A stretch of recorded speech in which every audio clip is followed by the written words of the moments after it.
And Varun Tej గారి గురించి చెప్పండి. బికాజ్ ఆయన క్యారెక్టర్స్ చాలా డిఫరెంట్‌గా చూస్ చేసుకుంటూ ఉంటారు. నాకు తెలిసి మ్యారేజ్ తర్వాత యాస్ ఎ మాస్ లుక్‌లో వస్తున్న సినిమా ఇది. Total out of the out actions. So, ఎప్పుడైనా ఈ షూటింగ్ షెడ్యూల్‌లో లావణ్య గారు వచ్చేవారా? అంటే లైక్ వచ్చారండి. షెడ్యూల్స్‌కి పాపం షీ వాస్ వాటికి? There quite supporting with him అండి. At senior I think she had come to Mumbai, I mean Mumbai, Vizag వచ్చారండి. ఓకే. వైజాగ్ వచ్చింది. అండ్ రాముని ఎందుకంటే నేనే ఒక 5, 6 సార్లు వెళ్ళాను అంతే సెట్‌కి. హ్మ్. సో, నాకు తెలిసి తను వైజాగ్ వచ్చి వెళ్ళిందని తెలుసు. Okay.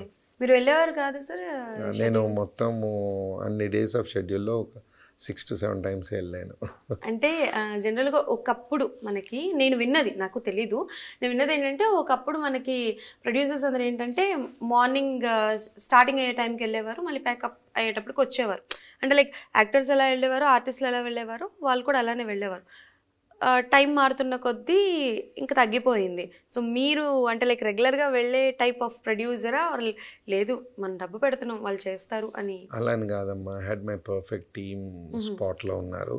Rajani garu always there in the shoot. She was handling it personally. And I had my executive producers ప్రశాంతే గానీ, సాగరే గానీ మనసు పెట్టి దీన్ని దగ్గరుండి ప్రాణంలా చూసుకున్నారు.